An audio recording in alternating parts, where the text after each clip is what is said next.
Думаю, последнее, что приходит в голову большинству людей при слове «Таджикистан», это образ коллекционного антикварного автомобиля.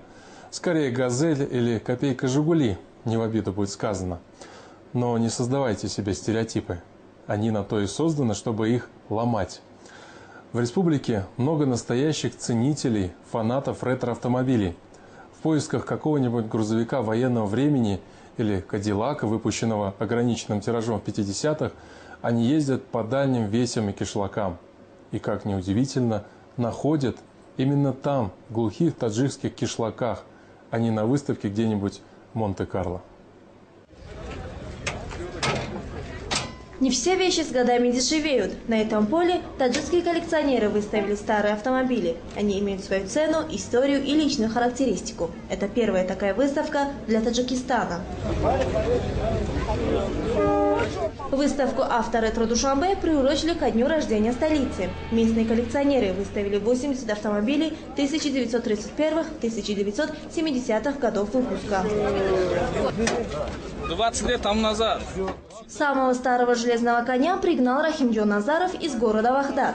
Старые коллекционные машины – главная страсть братьев Назаровых. Здесь они представили 10 ретро-мобилей, а всего их в семье 25. Временно я мотор чему дагимча. «Опель Адмирал» – старейший и самый дорогой автомобиль в стране. Особая гордость Назаровых. На сборку и ремонт Рахимджон потратил почти 20 лет жизни. Но какие-то запчасти не может найти до сих пор. Для «Опель Адмирал» найти запчасти очень сложно. Какие-то мы приобретали за рубежом, некоторые переделывали сами. Сборка таких автомобилей – очень тяжелая работа, требующая терпения. Сейчас осталось немного доделать. Как все закончим, тогда подарим городу. Абдушукур Одинаев никому не собирается дарить свой боевой автомобиль, не думает и о продаже, хотя ему постоянно предлагают хорошую цену. Это бронированный автомобиль. На нем в советское время ездили только первые лица республики. Советский лимузин – так называет свой автомобиль Абдушукур. Когда он его покупал, у него не было ни мотора, ни карбюратора, ни кардана. Коллекционер собирал каждую гаечку по всему бывшему Союзу и сделал все собственными руками. Лимузин по всем меркам раритетный. Эту марку выпустили в 30-х годах в количестве всего 12 штук.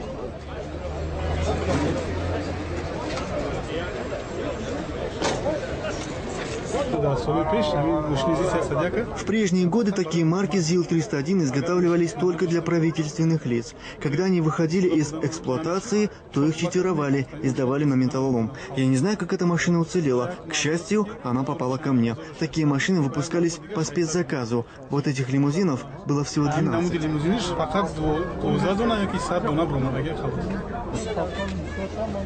Выставка коллекционных автомобилей стала неожиданным подарком для неизбалованных душанбинцев. Видя такой интерес, власти города предложили клубу ретро-автомобилистов помещение для их драгоценных антикварных экземпляров. Антикварными автомобилями в Таджикистане владеют и министры, и простые смертные. Это особая национальная любовь. Попавшие на выставку, иностранные экспаты не скрывали удивления, что в такой небогатой стране есть такие авто и такое сообщество коллекционеров-фанатиков.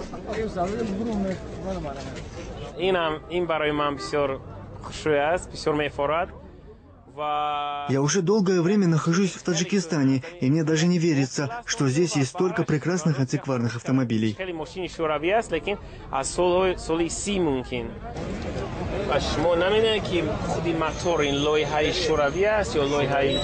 Англичанин Дэвид Харпер в Душанбе впервые увидел модель старой европейской машины. Это знаменитый «Опель», который делали на заказ для первых лиц государств.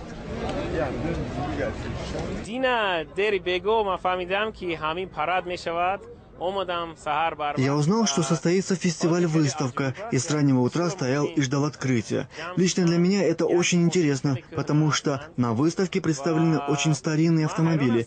Я, честно говоря, удивлен, что такие машины попали в Душанбе, и как они хорошо сохранились. Некоторые из них так шикарно отремонтированы, что, глядя на них, вспоминаешь былые времена.